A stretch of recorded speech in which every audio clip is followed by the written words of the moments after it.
Welcome back to Spitballin Cards. In today's video, we're going to be discussing PSA and if they are still king, if they'll always be king, what other graders can even do to keep up, and more. On today's video, we have me, Scott from Scotty B Cards, Phil Filmington, Jeff from Blabbin About Slabbin, and baseball card addict Chris from Blabbin About Slabbin. Ty is not able to make it this week, but he will be back soon. So let's discuss all things PSA. The reason why I wanted to bring this up this week is because I've seen a few people with the bulk submission, which is $19, and you have to submit a certain number of cards. I don't know what the number is exactly, but they've been getting really quick turnaround times, which I think can be troubling for other grading companies who are making their money on like really low specials, $9 a card for certain releases, and their actual turnaround times really quick. That's all they really got going for them. No offense to all the other grading companies outside of aesthetics and things like that. So with PSA, they even just released today a $15 collector's club, which you have to pay $100 to get into the collector's club. And you have access to these annual specials. They're quarterly, and it's $15 for modern cards. So I want to just discuss what's going to happen. Is this just going to be a race to the bottom on pricing? What do we think is in store for grading in 2023? Phil, let's hear your thoughts. Also, one note before Phil talks, this is his flu game, literally. Phil has the flu, but he's still here. Yeah, I'm not doing well. I thought about a year ago where like the floodgates really started to open up again, unless it was 2 years ago and time's just going by really fast. I think a lot of people, including myself, expected PSA to get down to about $10 per card on a permanent basis for sports. By the way, this special is for sports cards. TCG had a $15 rate. That's their, I think, permanent rate for TCG. So seeing that $15, even $15, like that level is not something that's permanent. It's been just something that they put out for promotions up to this point, or up to from the last 7, 8, 9 months or whatever. I don't think that PSA is trying to eliminate the competition through low costs. I think they could have done that if they wanted to. I don't think they need to. They've got a market share right now. If you remove the really obscure one-offs, they've got a market share looking at the big four, so SGC, CGC, and Beckett, of about 81%. So over the last month, it looks like in December, they graded 1.23 million cards. That includes TCG, that includes, non-sports and sports, versus the others, which were 123,000, 120,000, and 52,000. So about 81%. This doesn't include the tags, the rare editions, etc. But I mean, that's a pretty dominant spot in the marketplace. I think what we see now, it's interesting. PSA will make a move to lower pricing, and then you'll see either an immediate or gradual increase across the board from the other guys because they have to. SGC, I think, is $15 per card. Yes, you're going to get those cards back faster. Yes, there's up charges per se based on, I don't believe, or at least that's the way Beckett works as well, I think. So it's not completely apples to apples, but usually the incentive to grade with the other companies kind of goes down, whether it's TCG, whether it's sports. PSA has a stronghold on pretty much every genre. So those are just some of my initial thoughts. So I do want to put one thing out. Was that from GemRate? You got that information from Phil? Yes, GemRate, great resource. Check them out. GemRate.com. So I want to show this from GemRate real quick too. So this is the 2023 totals. We can see PSA had 13.5 million cards graded versus, Beckett. What happened to freaking Beckett? 772,000 cards. It is interesting. CGC is second, but that's because they dominate the TCG world, 1.4 million versus 6.2. So CGC is doing okay there. Where we see CGC struggle is they're almost catching Beckett in sports cards at this point. So I don't know. I'm not feeling too good about Beckett currently, which is unfortunate because I've always liked their slabs. I have Beckett slab sitting next to me. Anecdotally, we've been hearing about PSA getting their orders back very quickly. I know a lot of people are talking about their bulk orders within a month. I have noticed that our last bulk order, which we paid for the $19, we did get back pretty quickly. Our current order that's there was part of the holiday special. I know, Scott, you mentioned that they're monthly or quarterly specials. They ramped that up come Black Friday and holiday time, where they had a new special every week on various levels that had lower prices, or for football cards, basketball cards, they varied it. But our current bulk order there that we got the special, the $15 holiday rate, that has been there going on 6 weeks now, and it's still in grading. So I feel like if you do get the specials, then you end up, at least from our experience, waiting a little bit longer. But for the most part, that's fine because those are lower value cards, typically PC cards, and especially since this is the off season, we're fine with that. But that's just one thing I wanted to say. And the other thing is, I've also noticed that if you do drop offs in person at shows, the turnaround is much quicker. Chris and I dropped off 2 different levels of orders at the Burbank show, the last Burbank show. And both of those we got back very quickly. So if it's possible, if you're looking to submit to PSA and you're able to submit in person at a show, I feel like not only is it much more comfortable for you not having to let it go through the mail, at least the one way, but it also really picks up that turnaround time. So I think with everything that PSA is doing, that 81% market share that Phil mentioned is just dominant. I don't feel like they have to go much lower. But eventually, we're gonna have to figure out what they're gonna do with the massive capacity that they built out when they were getting all these base cards. And now that base cards are no longer coming in, I think people are putting a lot of PC cards back in. But once they run out of those, what's going to happen? Then will PSA reduce their prices? I'm not sure. That'll be interesting to see. So in the next couple of years. Here's a stack of Billy Butlers that's waiting for the pricing to make sense. You know, even for these cards that I think are awesome, I cannot justify spending $500 grading them. It makes no sense. No. So at some point, is there thought, Scott, of sending those to another company where you could get $8 or $9? The only one I can get $8 or $9 at currently really is, maybe I can get it from CGC, I think. I don't really know what they're pricing currently off the top of my head, but SGC is the one that really comes to mind for cheaper grading. I am not going to get them graded with SGC. I'm not. I have learned to not like their slab, and some people love their slabs, and that's cool, but I feel like they come apart really easily. They're kind of cheap feeling plastic. Now that I've held other grading companies in my hand, that's not my draw to SGC. My draw to SGC is more of their service and turnaround times. But for PC cards, I don't care about turnaround times really. Like, it's fine if it takes 2 months longer, if it's a way better quality holder and value and case and all that stuff to me. And I just do want to clarify that the current special is a modern sports card special, and they're considering modern cards 1993 to present. So looks like they're just going back 30 years and saying, okay, cards. So is 1992 vintage now?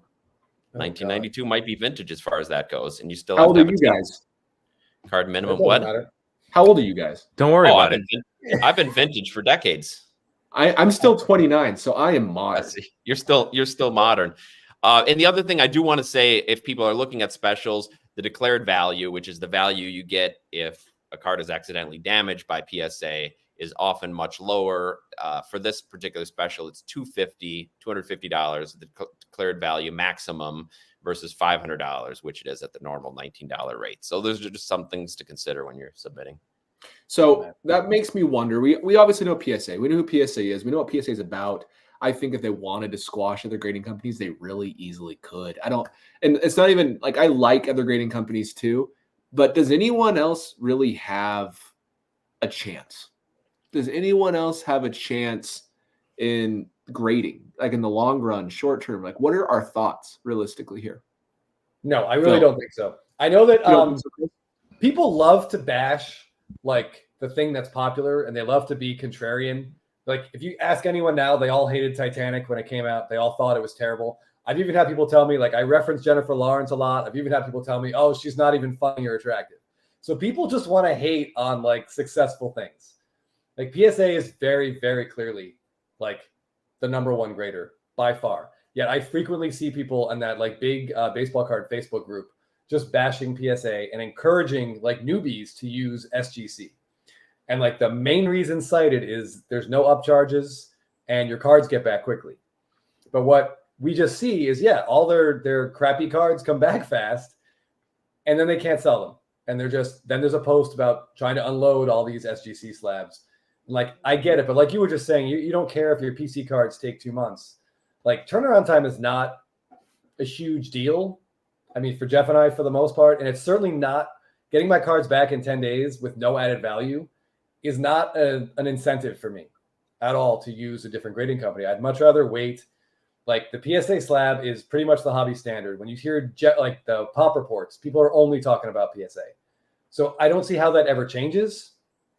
It just seems to me at 81%, it'll probably tick up to about 90. Like, I mean, how much longer can is Beckett really going to put effort into grading if they're not going to improve their website, that looks like a website that my mom made? So I don't know. The future is not bright for any of these companies, in my humble opinion. Yeah, the website almost is as bad as Panini. I forget at this point which one's worse. But So bad. Beckett, yeah, I mean, it's sort of like a double-edged sword. Like, this is the way I always thought it, and this is probably a very unique opinion that not a lot of people are going to agree with, but I always thought they had a double-edged sword because people like them because of the subgrades. So if you're going to use Beckett services, more likely than not, you're going to want to use their subgrades, even if it does cost a little bit more. And at one point, there was a clear difference in their pricing structure between subgrades and non. They're trying to convince more and more people to take the non-subgrades, but people didn't want to, so they stopped sending cards to them. So then they converged the two services. The issue becomes that, in my opinion, grading with subgrades, where you're required to provide more transparency, attribution, more granularity in what you're providing back, takes more time to grade. Think about it, guys, like you look over cards for grading with PSA, how much time do you think an average card from 2021, a card that's worth under $2,500, like how much time do you think one person spends looking at that card? Because I would guess about 30 seconds. But if you have to assign subgrades, it's no longer binary 10 or 9. What is it? Because we know like 85% of cards come back as a 10 or 9 from like that era. So you have to assign literally 4 different subgrades and then an overall grade. So you're like doing like a top down, you're doing a bottom up, and then I don't know if a second person has to look at it, but it's more than just looking at the card's eye appeal. Now, this doesn't mean that you're getting a more accurate grade, because I think that in a way, like, precision could be the enemy of accuracy. And my opinion, again, and people knock on PSA a lot, and, we're not fanboys here. I very rarely will give them praise on this channel, but I will say that nobody's perfect, none of the top 4, and I haven't used CGC much. So I'm not going to talk about them here, but of those other remaining three, the consistency with the cards that I send in, I believe, is the strongest with PSA. At the end of the day, it's one person's opinion. It's subjective. If you send the same card to them 5 times, it might not always come back the same. But I think that PSA's standard is pretty solid. And then that's only one piece of the puzzle.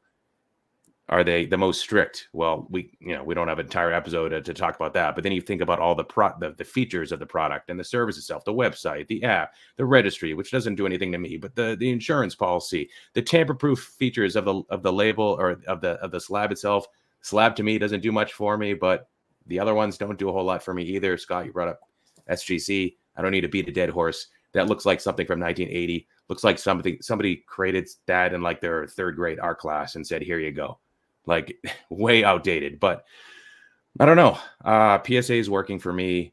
Beckett is making me angry. A lot of people were saying that in 2020 that they were one of the companies that like screwed up the most. Like, they could have captured like a big position from their history dating back to the magazine, the name itself. Like, they had a big opportunity to seize modern market share, and they didn't go after it seriously enough.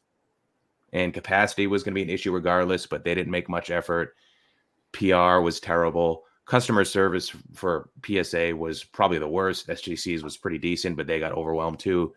I don't know. So to answer Scott's question, if there's any change, this has to do with preferences of all those things. You can't just say that PSA sells for the most because of resale value, because that's circular logic. All of those things that have to do with the demand and preferences will feed into resale value. And that takes a long time to shift, because Beckett's 10 is pristine and they give out a 9.5 as their gem mint. Is that the reason why? Well, that's one reason. But they also used to have the highest resale ahead of PSA with a grading scale that now people hate. So it's more than just the grading scale, guys. There's a lot of reasons, though.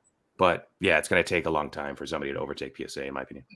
Yeah, I think a couple of things that Phil mentioned there was the subjectivity. All of those grading companies have that element of subjectivity.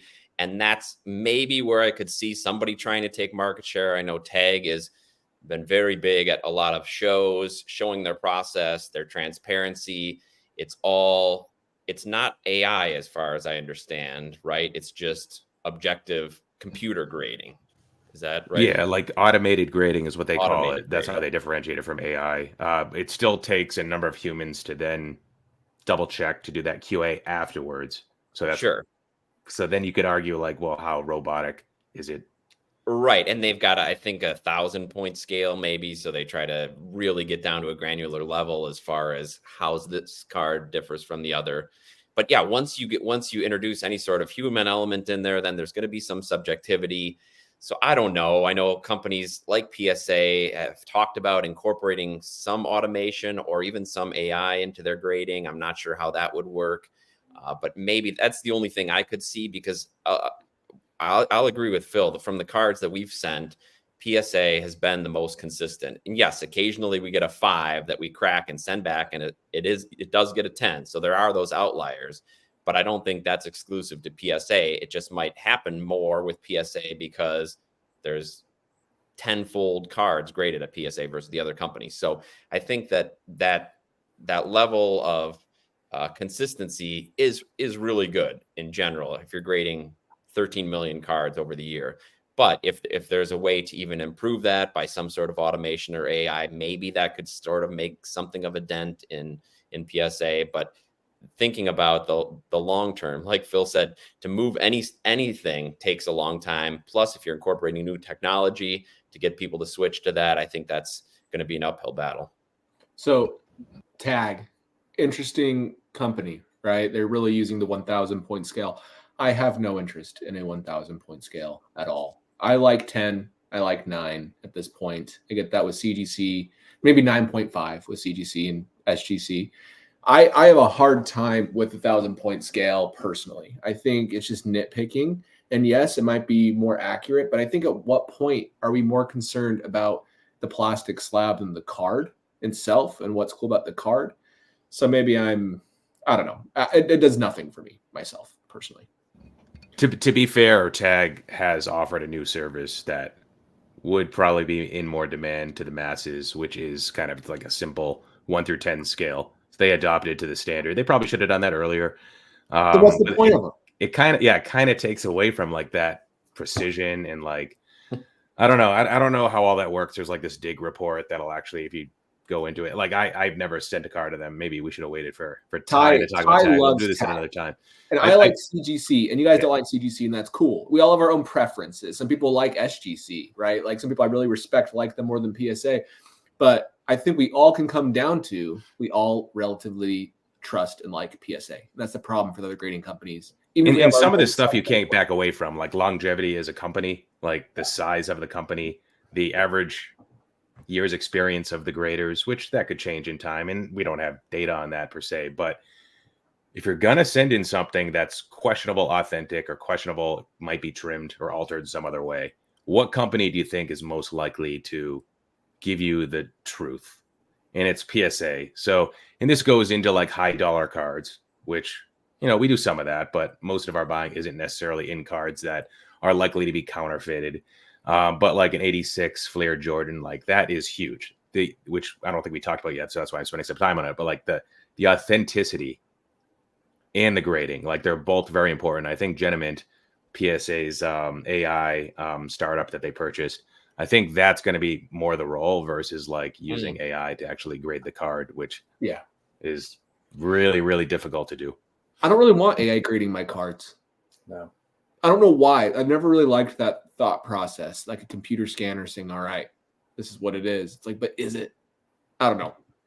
You can say the same about anybody grading. That's why for me, grading can be kind of stupid in general. I know we all understand the necessary evils of grading, but at this point, that's why I do like PSA. It's a consistent holder that people respect, and it makes your cards more liquid. At the end of the day, if you hate grading, at least there's a liquidity added in, and it makes it easier to sell. Obviously, liquidity, yes, the same thing. But the fact you don't have to like say, well, why did it get an 8? I don't know. It's what they graded. It is what it is. And there's consistency. So I'm sounding grumpy. I'm sorry. I'll let someone else be optimistic. But I just have a hard time. Like the only other company I like, again, CGC, I like their slabs. But do I think that everybody should grade with them?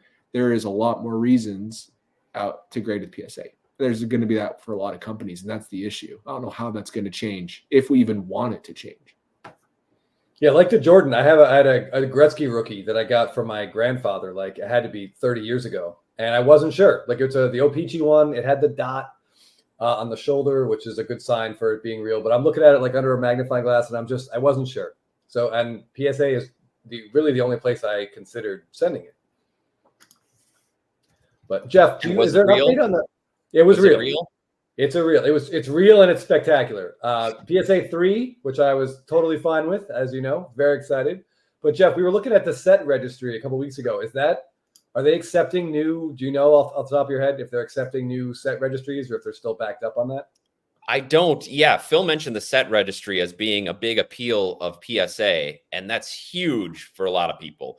Chris and I haven't looked into it at all, except now that we're looking at putting together sets of Chrome SSPs.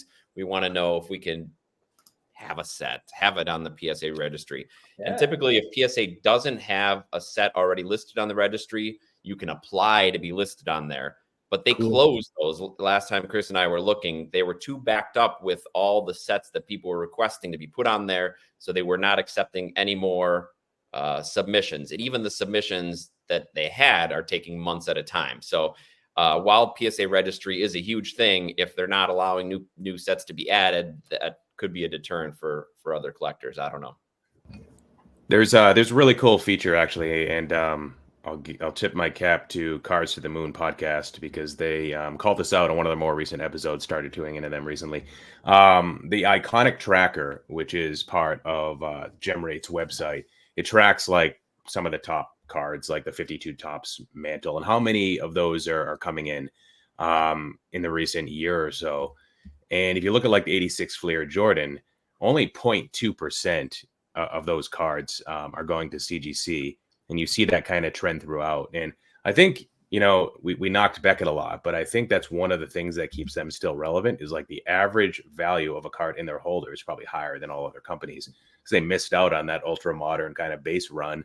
And because they were so popular in the 2010s when a lot of these cards were initially submitted now, and earlier than that too. Now, like I push back on somebody that said like, well, listen, like it's ridiculous, a BGS 9.5 selling for 50%, in some cases less than a PSA 10. And one of my counterpoints to that is like, well, if the card's like high value and if it's been in a BGS holder for a long time, there's probably a reason why it's still in a BGS holder because it's more likely going to translate to a PSA 9 than a PSA 10. So, and that's something I've noticed a lot, like at shows, and I'm noticing it more and more on cards from like 2018, 2019, because I like that arbitrage game, like SGC 10, same thing. Now you have a benefit with SGC 10s with modern cards, like it's a newer kind of market to them. So most of the cards that are in those slabs are going to be newer from more recent sets. Yeah, with Beckett, I don't know, it's tough. Like I'm avoiding BGS 9.5s more and more because of like, you're just getting the leftovers at that point. It's interesting to think about that. Like, yeah, like from 2009, like the Trouts, the Freemans, 2013, the Judges, even the Guerreros and the Sotos, like most of those first Bowman Chrome autos are probably in BGS holders. Mookie too. Yeah. I was trying to avoid mentioning him for a show. We almost made it. Yeah, it's kind of interesting. Like those slabs are not popular, but that's where a lot of huge modern cards are sitting in. Some of my biggest cards, actually probably all my biggest cards, are in all BGS holders. I don't plan on switching them over, at least right now. I have no desire or incentive to do so because like Phil says, there's a lot of downside risk in doing so at this point. Absolutely. Yeah, the biggest card Jeff and I share is in a BGS holder, and I don't have the stones to crack it out. You got to crack it out. Well, yeah, they're very tough now. If you just, hey, would you take this slab?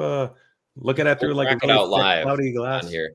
I think it goes to the point, well, eventually is BGS going to be so devalued that a PSA 9 exceeds BGS 9.5? And when that happens, if that happens, I think you're going to see a lot more cards being cracked.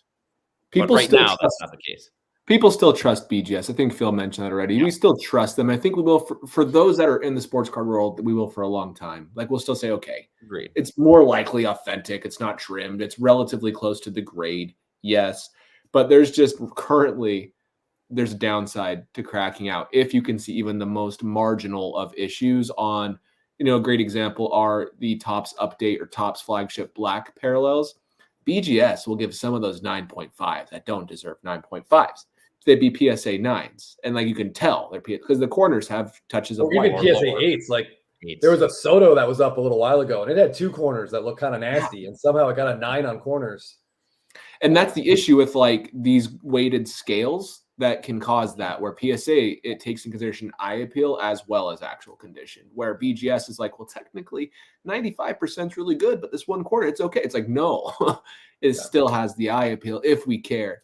I'm kind of at the point now where I'm trying to care less about like those marginal details for my personal collection, but I understand those that pay up for PSA if it's an investment. If it's a true investment, I get it at this point. So yeah, and I think I was going to say, as a hobby, I think we've gotten a little bit smarter. You brought this up a little bit earlier, Scott. Like the grade is kind of overrated at the end of the day. If you have a card that's already limited, by that I mean like number to 250 and less.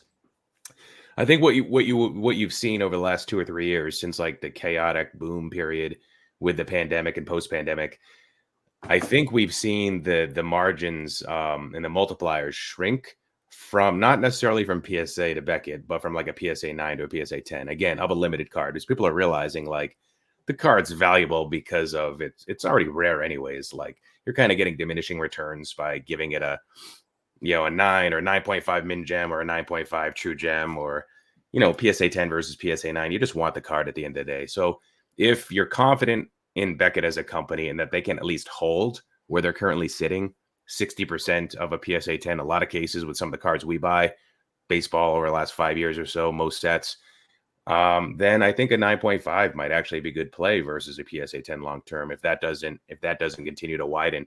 Again, on like cards that are already rare.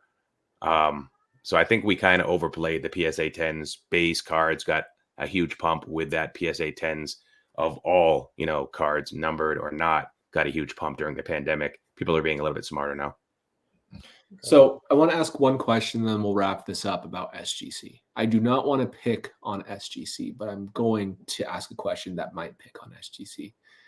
Do you ever buy cards graded by SGC with the intention of keeping them in the slab, truthfully? Or do you buy them, they're a decent grade, and you're going to crack it and send it to PSA? Like, does anybody have a situation where they buy it and say, wow, this looks cool?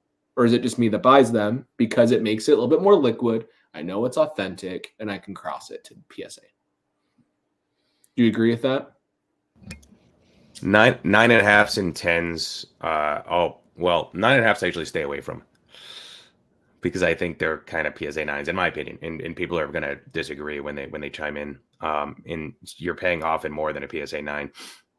SJC 10s are going to be crack candidates for me, and those are often fails. But at least you got a clearer case than with Beckett, so you can kind of see the surface, maybe like what sort of defects they allowed. If it's kind of a rare card, I bought like an Ichiro Bowman Chrome Refractor. I forget if it was Japanese or English, but that I bought in an SGC 9 because it was rare, because it was a card I couldn't find in a PSA 9. Like that, if it's like a 9 and below, like in most cases, those are candidates for me to hold mid to long term. Yeah, if it's rare, like Phil is saying, like if it's, a red or a gold refractor or something, I would buy the SGC, but my initial thought will always be, can I crack this out? Always. Yeah. Always. Like a Freddie Freeman Topps Chrome gold refractor rookie auto just sold. I think it was an SGC 7.5. Yep. It sold for $800. And I'm willing to bet that buyer is waiting by his mailbox with a pair of pliers in his hand. All right. Quick would you rather, guys. Speaking of Freddie Freeman, two big Freddie Freeman cards sold in the last month. Actually, the same card, but in 2 different slabs. So let's figure out which one you guys would rather have. A BGS 9.5 of his first Bowman Chrome auto gold refractor. So 2009.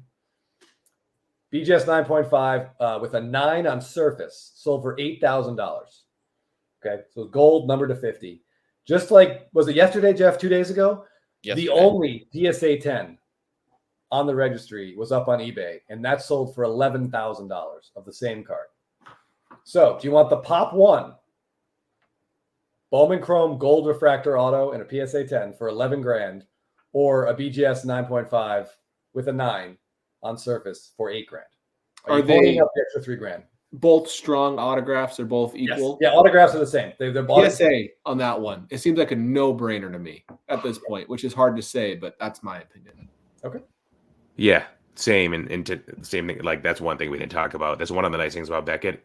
older cards where the autograph means more, Pujols, that Scott owns, like that autograph is huge. And a lot of times you can just eyeball it and it doesn't have an auto grade, it's in a PSA holder, and you're like, well, it looks like it'd be a 10 auto. You got to trust your judgment there, though, because if it's a streaky auto, I'm knocking down that card 35%.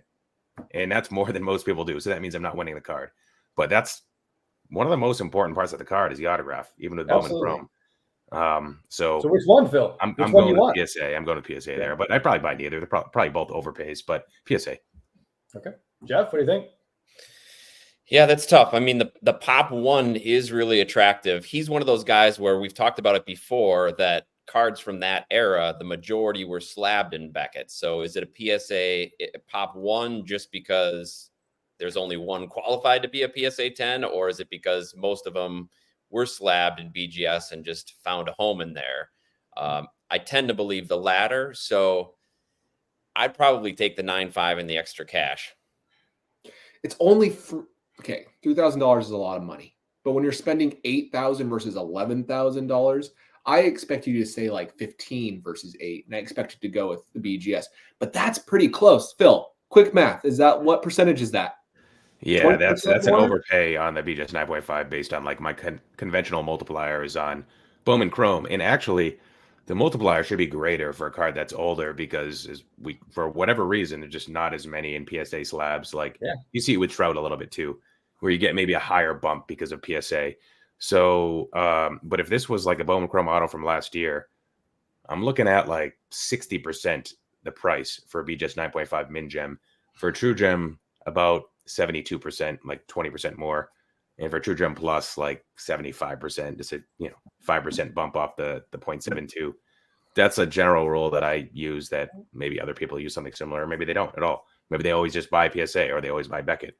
And availability is a key part of this too. And there's still, I mean, that's one area that they're still doing well in, is ultra modern Bowman Chrome. I will say I would buy from any of these grading companies, but the two that I would buy without hesitation is PSA and BGS. Like, without a doubt, I'd buy those cards, not worry about.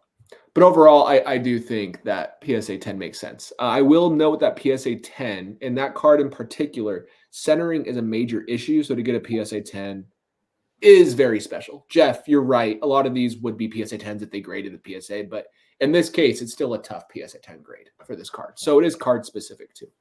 Yes, but like Phil said, maybe there's some arbitrage opportunities there. Go and scoop up a handful of these with good centering and cross them over, see what you can get. Totally. All right. I think it's a great. Gotta have cojones to do it. Gotta have major cojones and money. 9 surface, serious cojones.